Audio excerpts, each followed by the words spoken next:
ಕೇಳ್ಕೊಂಡ್ರೆ ಇಲ್ವೋ, ಇನ್ ಮುಂದೆ ಈ ಮಾಧ್ಯಮಗಳನ್ನ ಒಳಗೆ ಕರೀರಿ. ಆವಾಗ ಯಾರ್ಯಾರ್ದು ಹಣೆ ಬರ ಏನು ಅಂತ ಗೊತ್ತಾಗುತ್ತೆ.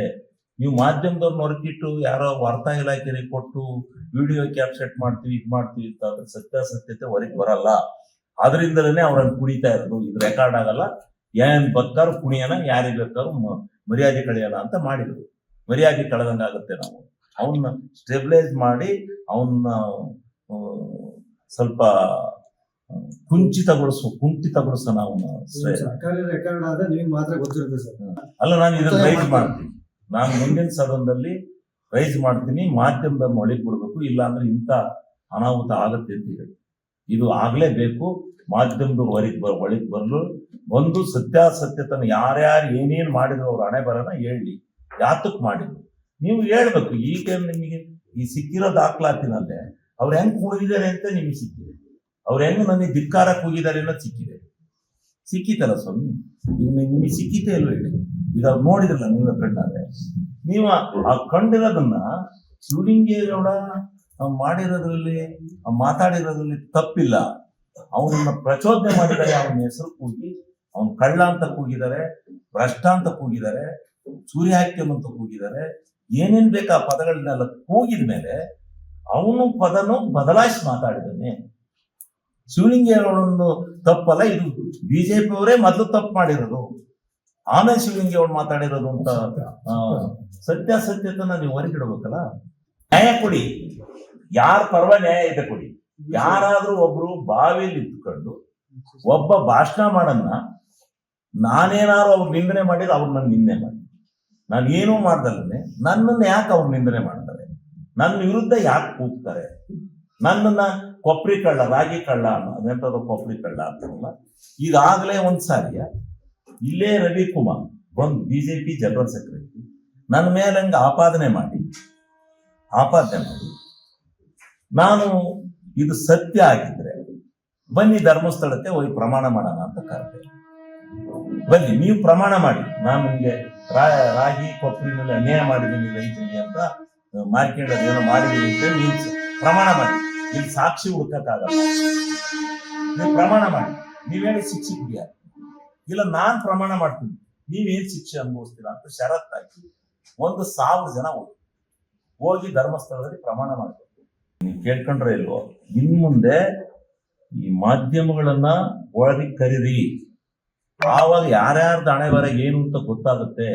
ನೀವು ಮಾಧ್ಯಮದವ್ರನ್ನ ಹೊರಗಿಟ್ಟು ಯಾರೋ ವಾರ್ತಾ ಇಲಾಖೆಗೆ ಕೊಟ್ಟು ವಿಡಿಯೋ ಕ್ಯಾಪ್ಚರ್ ಮಾಡ್ತೀವಿ ಇದು ಮಾಡ್ತೀವಿ ಅಂತ ಅದ್ರ ಸತ್ಯಾಸತ್ಯತೆ ಹೊರಗೆ ಬರಲ್ಲ. ಅದರಿಂದಲೇ ಅವ್ರನ್ನ ಕುಣಿತಾ ಇರೋದು. ಇದು ರೆಕಾರ್ಡ್ ಆಗಲ್ಲ. ಏನ್ ಬೇಕಾದ್ರೂ ಕುಣಿಯೋಣ, ಯಾರಿಗೆ ಬೇಕಾದ್ರೂ ಮರ್ಯಾದೆ ಕಳೆಯೋಣ ಅಂತ ಮಾಡಿದ್ರು. ಮರ್ಯಾದೆ ಕಳೆದಂಗಾಗುತ್ತೆ. ನಾವು ಅವನ್ನ ಸ್ಟೆಬಿಲೈಸ್ ಮಾಡಿ ಅವನ್ನ ಸ್ವಲ್ಪ ಕುಂಠಿತಗೊಳಿಸೋಣ ಅವನ್ನ. ಅಲ್ಲ, ನಾನು ಇದನ್ನ ರೈಸ್ ಮಾಡ್ತೀನಿ. ನಾನು ಮುಂದಿನ ಸದನದಲ್ಲಿ ರೈಸ್ ಮಾಡ್ತೀನಿ. ಮಾಧ್ಯಮದನ್ನು ಒಳಗೆ ಬಿಡ್ಬೇಕು, ಇಲ್ಲ ಅಂದ್ರೆ ಇಂಥ ಅನಾಹುತ ಆಗತ್ತೆ ಅಂತ ಹೇಳಿ. ಇದು ಆಗ್ಲೇಬೇಕು. ಮಾಧ್ಯಮದವ್ರು ಒಳಗೆ ಬಂದು ಸತ್ಯಾಸತ್ಯತನ ಯಾರ್ಯಾರು ಏನೇನು ಮಾಡಿದ್ರು ಅವ್ರ ಹಣೆ ಬರನ ಹೇಳಿ, ಯಾತಕ್ ಮಾಡಿದ್ರು ನೀವು ಹೇಳ್ಬೇಕು. ಈಗ ನಿಮಗೆ ಈ ಸಿಕ್ಕಿರೋ ದಾಖಲಾತಿನಲ್ಲೇ ಅವ್ರು ಹೆಂಗ್ ಕೂಗಿದ್ದಾರೆ ಅಂತ ನಿಮಗೆ ಸಿಕ್ಕಿದೆ. ಅವ್ರು ಹೆಂಗ್ ನನಗೆ ಧಿಕ್ಕಾರಕ್ಕೆ ಹೋಗಿದ್ದಾರೆ ಅನ್ನೋದು ಸಿಕ್ಕಿತಲ್ಲ ಸ್ವಾಮಿ.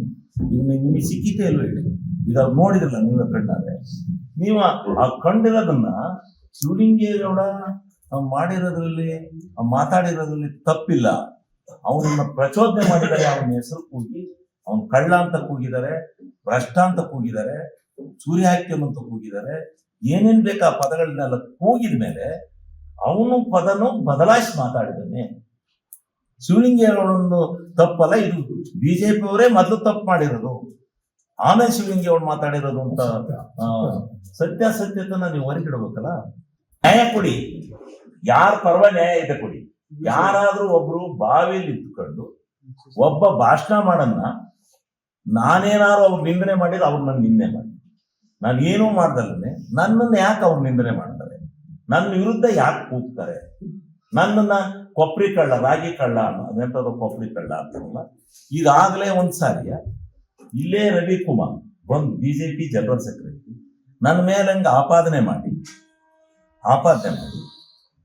ನಾನು ಇದು ಸತ್ಯ ಆಗಿದ್ರೆ ಬನ್ನಿ ಧರ್ಮಸ್ಥಳಕ್ಕೆ ಹೋಗಿ ಪ್ರಮಾಣ ಮಾಡೋಣ ಅಂತ ಕರೆದೆ. ಬನ್ನಿ ನೀವು ಪ್ರಮಾಣ ಮಾಡಿ, ನಾನು ನಿಮ್ಗೆ ರಾಗಿ ಕೊಬ್ಬರಿನಲ್ಲಿ ಅನ್ಯಾಯ ಮಾಡಿದ್ದೀನಿ ರೈತರಿಗೆ ಅಂತ ಮಾರ್ಕೆಟ್ ಏನೋ ಮಾಡಿದ್ದೀನಿ ಅಂತ ನೀವು ಪ್ರಮಾಣ ಮಾಡಿ. ಇಲ್ಲಿ ಸಾಕ್ಷಿ ಹುಡುಕಕ್ಕಾಗಲ್ಲ. ನೀವು ಪ್ರಮಾಣ ಮಾಡಿ, ನೀವೇಳಿ ಶಿಕ್ಷೆ ಕುಡಿಯ, ಇಲ್ಲ ನಾನ್ ಪ್ರಮಾಣ ಮಾಡ್ತೀನಿ, ನೀವೇನ್ ಶಿಕ್ಷೆ ಅನುಭವಿಸ್ತೀರಾ ಅಂತ ಷರತ್ತಾಗಿ 1,000 ಜನ ಹೋಗಿ ಧರ್ಮಸ್ಥಳದಲ್ಲಿ ಪ್ರಮಾಣ ಮಾಡ್ಬೇಕು. ನೀವು ಕೇಳ್ಕೊಂಡ್ರೆ ಇಲ್ವೋ, ಇನ್ ಮುಂದೆ ಈ ಮಾಧ್ಯಮಗಳನ್ನ ಒಳಗೆ ಕರೀರಿ. ಆವಾಗ ಯಾರ್ಯಾರ್ದು ಹಣೆ ಬರ ಏನು ಅಂತ ಗೊತ್ತಾಗುತ್ತೆ. ನೀವು ಮಾಧ್ಯಮದವ್ರನ್ನ ಹೊರಗಿಟ್ಟು ಯಾರೋ ವಾರ್ತಾ ಇಲಾಖೆಗೆ ಕೊಟ್ಟು ವಿಡಿಯೋ ಕ್ಯಾಪ್ಸೆಟ್ ಮಾಡ್ತೀವಿ ಇದು ಮಾಡ್ತೀವಿ ಅಂತ ಅದ್ರ ಸತ್ಯಾಸತ್ಯತೆ ಹೊರಗೆ ಬರಲ್ಲ. ಅದರಿಂದಲೇ ಅವ್ರನ್ನ ಕುಣಿತಾ ಇರೋದು. ಇದು ರೆಕಾರ್ಡ್ ಆಗಲ್ಲ. ಏನ್ ಬೇಕಾದ್ರು ಕುಣಿಯೋಣ, ಯಾರಿಗೆ ಬೇಕಾದ್ರು ಮರ್ಯಾದೆ ಕಳೆಯೋಣ ಅಂತ ಮಾಡಿದ್ರು. ಮರ್ಯಾದೆ ಕಳೆದಂಗಾಗುತ್ತೆ. ನಾವು ಅವನ್ನ ಸ್ಟೆಬಿಲೈಸ್ ಮಾಡಿ ಅವನ್ನ ಸ್ವಲ್ಪ ಕುಂಠಿತಗೊಳಿಸೋಣ ಅವನ್ನ. ಸರ್ಕಾರಿ ರೆಕಾರ್ಡ್ ಆದ ನಿಮ್ಗೆ ಮಾತ್ರ ಗೊತ್ತಿರುತ್ತೆ ಸರ್. ಅಲ್ಲ, ನಾನು ಇದನ್ನ ರೈಸ್ ಮಾಡ್ತೀನಿ. ನಾನು ಮುಂದಿನ ಸದನದಲ್ಲಿ ರೈಸ್ ಮಾಡ್ತೀನಿ. ಮಾಧ್ಯಮದನ್ನ ಒಳಗೆ ಬಿಡ್ಬೇಕು, ಇಲ್ಲ ಅಂದ್ರೆ ಇಂಥ ಅನಾಹುತ ಆಗತ್ತೆ ಅಂತ ಹೇಳಿ. ಇದು ಆಗ್ಲೇಬೇಕು. ಮಾಧ್ಯಮದವ್ರು ಒಳಗೆ ಬರಲು ಒಂದು ಸತ್ಯಾಸತ್ಯತನ ಯಾರ್ಯಾರು ಏನೇನ್ ಮಾಡಿದ್ರು ಅವ್ರ ಹಣೆ ಬರನ ಹೇಳಿ, ಯಾತಕ್ ಮಾಡಿದ್ರು ನೀವು ಹೇಳ್ಬೇಕು. ಈಗ ನಿಮಗೆ ಈ ಸಿಕ್ಕಿರೋ ದಾಖಲಾತಿನಲ್ಲೇ ಅವ್ರು ಹೆಂಗ್ ಕುಣಿದಿದ್ದಾರೆ ಅಂತ ನಿಮಗೆ ಸಿಕ್ಕಿದೆ. ಅವ್ರು ಹೆಂಗ್ ನನಗೆ ಧಿಕ್ಕಾರಕ್ಕೆ ಹೋಗಿದ್ದಾರೆ ಅನ್ನೋದು ಸಿಕ್ಕಿದೆ. ಸಿಕ್ಕಿತಲ್ಲ ಸ್ವಾಮಿ, ಈಗ ನಿಮಗೆ ಸಿಕ್ಕಿತೆ ಇಲ್ವ ಹೇಳಿ. ಈಗ ಅವ್ರು ನೋಡಿದ್ರಲ್ಲ ನೀವೇ ಕಣ್ಣಾದ್ರೆ. ನೀವು ಆ ಕಂಡಿರೋದನ್ನ ಶಿವಲಿಂಗೇಗೌಡ ಮಾಡಿರೋದ್ರಲ್ಲಿ ಮಾತಾಡಿರೋದ್ರಲ್ಲಿ ತಪ್ಪಿಲ್ಲ. ಅವನನ್ನ ಪ್ರಚೋದನೆ ಮಾಡಿದ್ದಾರೆ. ಅವನ ಹೆಸರು ಕೂಗಿ ಅವನ್ ಕಳ್ಳ ಅಂತ ಕೂಗಿದ್ದಾರೆ, ಭ್ರಷ್ಟ ಅಂತ ಕೂಗಿದ್ದಾರೆ, ಸೂರ್ಯಹಾಕ್ಯಂ ಅಂತ ಕೂಗಿದ್ದಾರೆ. ಏನೇನ್ ಬೇಕಾ ಪದಗಳನ್ನೆಲ್ಲ ಕೂಗಿದ ಮೇಲೆ ಅವನು ಪದನು ಬದಲಾಯಿಸಿ ಮಾತಾಡಿದ್ದಾನೆ. ಶಿವಲಿಂಗೇಗೌಡನ್ನು ತಪ್ಪಲ್ಲ, ಇದು ಬಿಜೆಪಿ ಅವರೇ ಮೊದಲು ತಪ್ಪು ಮಾಡಿರೋದು, ಆಮೇಲೆ ಶಿವಲಿಂಗೇಗೌಡ ಮಾತಾಡಿರೋದು ಅಂತ ಸತ್ಯಾಸತ್ಯತನ ನೀವು ಹೊರಗಿಡ್ಬೇಕಲ್ಲ. ನ್ಯಾಯ ಕೊಡಿ, ಯಾರ ಪರವ ನ್ಯಾಯ ಇದೆ ಕೊಡಿ. ಯಾರಾದ್ರೂ ಒಬ್ರು ಬಾವಿಯಲ್ಲಿ ಇಟ್ಕೊಂಡು ಒಬ್ಬ ಭಾಷಣ ಮಾಡನ್ನ ನಾನೇನಾದ್ರು ಅವ್ರು ನಿಂದನೆ ಮಾಡಿದ್ರೆ ಅವ್ರು ನನ್ನ ನಿಂದನೆ ಮಾಡಿ, ನಾನು ಏನೂ ಮಾಡ್ದಲ್ಲೇ ನನ್ನನ್ನು ಯಾಕೆ ಅವ್ರು ನಿಂದನೆ ಮಾಡ್ತಾರೆ, ನನ್ನ ವಿರುದ್ಧ ಯಾಕೆ ಕೂಗ್ತಾರೆ, ನನ್ನನ್ನ ಕೊಬ್ಬರಿ ಕಳ್ಳ ರಾಗಿ ಕಳ್ಳ ಅದೆಂತದ್ದು ಕೊಬ್ಬರಿ ಕಳ್ಳ ಅಂತಾರಲ್ಲ.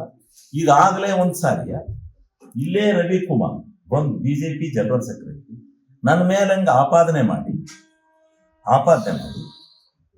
ನಾನು ಇದು ಸತ್ಯ ಆಗಿದ್ರೆ ಬನ್ನಿ ಧರ್ಮಸ್ಥಳಕ್ಕೆ ಹೋಗಿ ಪ್ರಮಾಣ ಮಾಡೋಣ ಅಂತ ಕರೆದೆ. ಬನ್ನಿ ನೀವು ಪ್ರಮಾಣ ಮಾಡಿ, ನಾನು ನಿಮ್ಗೆ ರಾಗಿ ಕೊಬ್ಬರಿನಲ್ಲಿ ಅನ್ಯಾಯ ಮಾಡಿದ್ದೀನಿ ರೈತರಿಗೆ ಅಂತ ಮಾರ್ಕೆಟ್ ಏನೋ ಮಾಡಿದ್ದೀನಿ ಅಂತ ನೀವು ಪ್ರಮಾಣ ಮಾಡಿ. ಇಲ್ಲಿ ಸಾಕ್ಷಿ ಹುಡುಕಕ್ಕಾಗಲ್ಲ.